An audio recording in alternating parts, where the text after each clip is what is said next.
Association. He's going to tell you what they are about to do. It is amazing. Guardian Care, do y'all know the history about that? We see it as an old folks home now, all right? You go behind those doors, the services that they provide for our elders, mental health. You could, if your elder is struggling with dementia, there is a floor just for that. They take such good care. But that was the only hospital that we had here in Orlando. We couldn't go have a baby downtown at ORMC. There was no ORMC. But we weren't allowed to do that. But Dr. Wills would birth babies. And on the 28th, which is next Tuesday, I'm inviting y'all to have lunch with me again on the lawn at Guardian Care. Really, truthfully, you want to hear some history, we're doing it again. We do it every year right there. So he's there. He's their president of the Guardian, and that's Orlando's first and only African-American nursing home. He serves on the board of directors for the Holocaust Memorial Resource and Education Center of Florida. He's received numerous awards for his service. But this is what I think is so amazing. He's married to the same woman. Miss Eloise and Dr. Reddick have been married for 56 years. Wow. They have 2 sons and a daughter, Kay, and several grandbabies. Ladies and gentlemen, I just ask you to stand to your feet, if you will. Help me welcome history in our midst.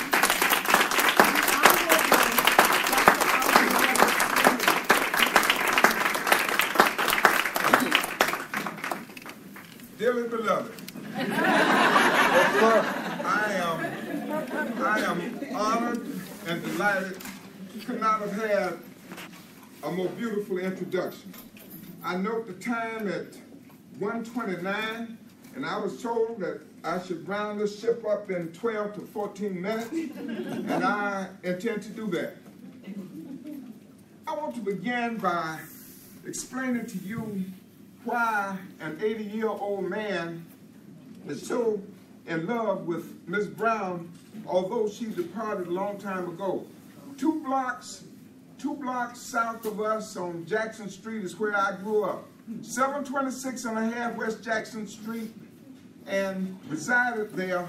And so I want to begin by talking about Jackson Street, Miss Brown, and a few other things. It's important engineers refer to a frame of reference. And the frame of reference that I'd like to share with you about Mrs. Brown, I want you to, and I'm going to use the year 1948. I know that your grandparents were not born, but I want you to follow me as I go through 1948.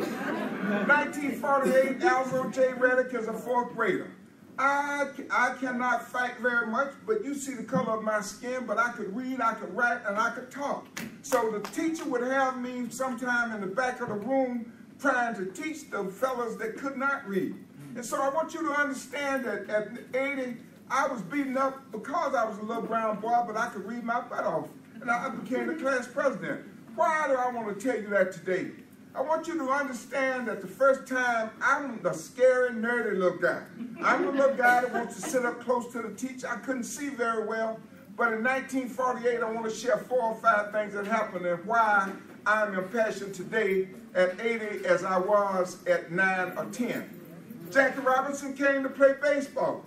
Jackie Robinson is as black as black. This is not as black as Jackie Robinson. I want you to understand that this nerdy little guy, I played hooky for the first time in my life. And I want you to watch this walk. Jackie Robinson was so pigeon-toed. This is the way he walked.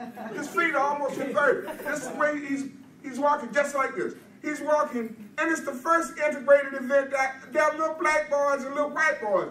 All of us want to touch Jackie Robinson. Jackie Robinson is in, he's walking like this. And so I was the Pittsburgh Courier paper boy. It was called a Sunny Boy paper. It was called a Belita paper.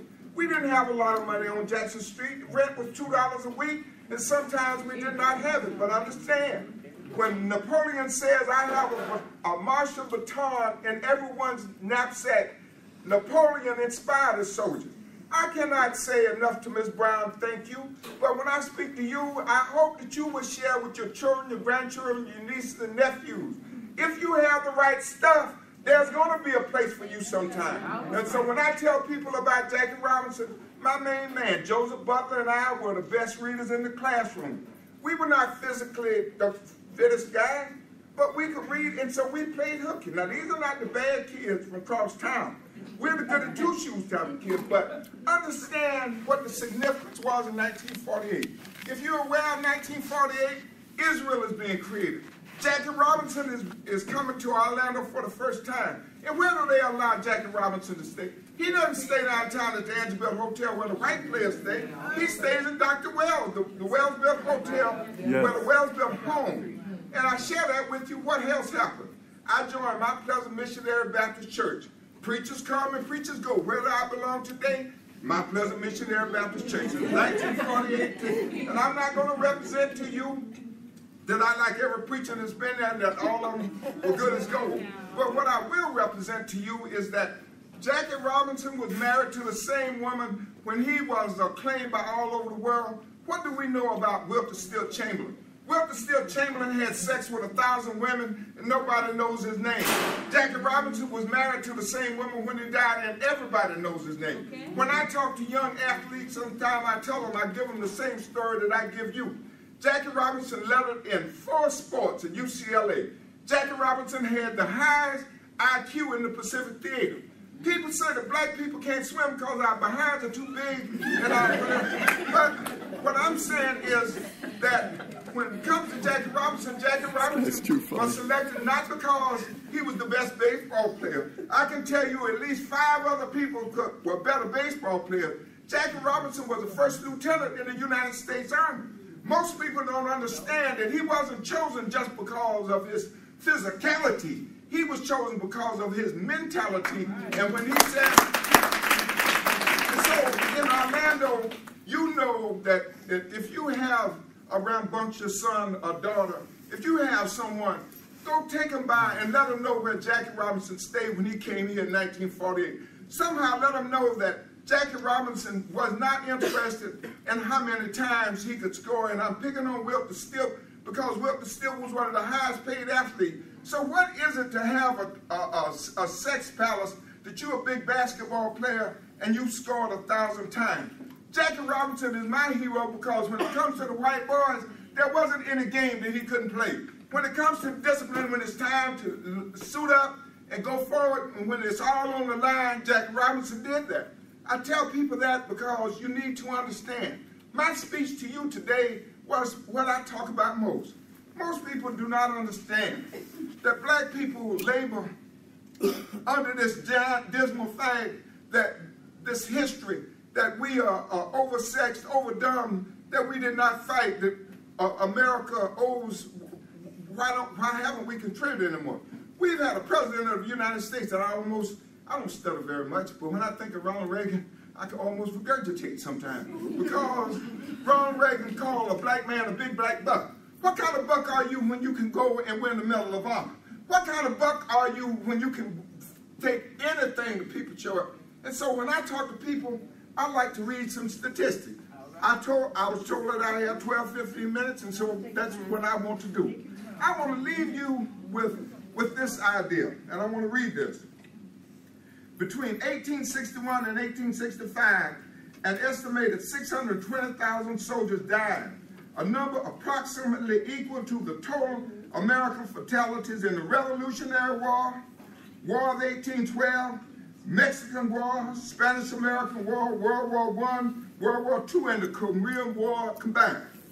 Why am I sharing these statistics with you? I'm sharing these statistics with you. By the time the war ended in 1865, about 180,000 black men had served as soldiers in the U.S. Army. This was about 10% of the total Union fighting force. I would be 80 years old. I was a good student until I discovered girls. Now, I'm going to tell you. I played hooker to see Jackie Robinson. And I attended school. I was a good student, but I discovered girls late in life, and I discovered football late in life. And football and girls, they go together. And so, yeah, that's right, that's right. I tell people that because I don't want anyone to ever look at me, and because I wear this bow tie, that I don't want anybody to misunderstand that when it's time to get out there and put it down with the best and the baddest that Jones High had or anybody else, that was a part of whatever I was. So what I want to share with you is simply this. All during my undergraduate years, I never saw any pictures of any black soldiers. Nobody ever told me anything about the black soldiers fighting at Battle of Wagner. Nobody ever told me that the white soldiers said they were going to kill black soldiers when they were captured and did capture them. And so what you need to understand for your little black boys and girls, understand that there would be no United States of America because the white people in the South. Sometimes when I start talking about the white people, I get to look at them.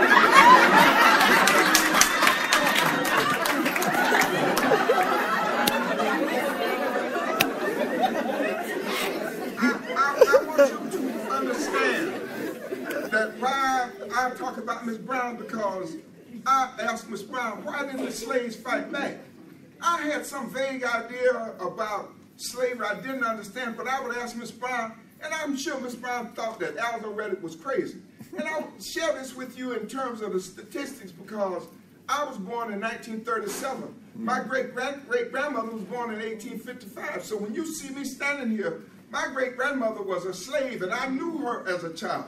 All black people, if you were talking about Emmett Till, you had to say yes sir, no sir, whatever. And my house on Jackson Street, I can remember when Jones and Kelly couldn't arrest white people right up there at Paramore and Jackson Street. They patrolled that area, and if it was a white man, I'm not going to be bold enough to say some of the things that they would say and do rolling down Paramore, but I remember that. And so the lesson that I want you to understand is this, that when I talk about the Civil War, the South would say, leave us alone, leave us alone. Why wouldn't they want to leave? If you could have people as big as Michael Jordan or Shaquille O'Neal, and some little, some little white man is looking up at you, boy, boy, boy, boy. Why wouldn't you? Who would want to change that? If you could go to bed with Haley Berry or Cicely Tyson or anybody else, who would want to change that? And the South said, leave us alone. So when I talk to people about the Civil War, when General Lee, I never saw any pictures of the black soldier. Nobody ever told me anything about the black soldier that won the Medal of Honor. All I ever saw was Lee and Grant. And so for me, when I tell people about the Civil War, people need to know the South, when General Lee invaded Gettysburg in 1863, he was taking it to them white folks up north. He was taking it to because they wanted the fight to stop. And the South was saying, just leave us alone. Just leave us alone. And what they didn't say, just leave us in our Negroes. I'm clearing this up now. I know there's a mixed audience here. I'm not going to get too carried away. Just leave us alone. Just leave us alone. Just leave us alone. And so why is it that I want to draw this parallel for you today and what I've heard today? I served, and I'm going to recite this number. This is what the U.S. Army would do for you. RA 14771-137. If you wake me up any time short of death, I know that number. When it say locked and loaded, it meant that you were prepared to get out there and get with it. The question was, during the Civil War, what would happen to Sambo? What would happen to Sambo when he's faced with hot lead and cold steel? Was Sambo with his oversexed self going to run? Sambo showed what he do. There are stories of where black men bodies were piled as high as this building fighting. And so ask old master whether he knows what happened. And so for me, the secret war is that we must somehow say to all of the people that deny our right and our contribution, there would be no United States of America if black men. Right. We got out of Vietnam not because we were not killing. We were killing the ratio of Vietnamese that we were killing. And Monica, when I get a little closer to it, I want you to give me the all clear signal, yes, and I'm going to cut it off. Yes, I want, for those of you that are close to my age and remember Vietnam, remember what happened in Vietnam. We got out of Vietnam not because we didn't win the Tet Offensive. We got out of Vietnam because on the General Westmoreland as the commander, the ratio was we were killing 100 Vietnamese for every one American soldier. Wow. We were killing, the ratio was 100 to 1. But guess what? Guess what?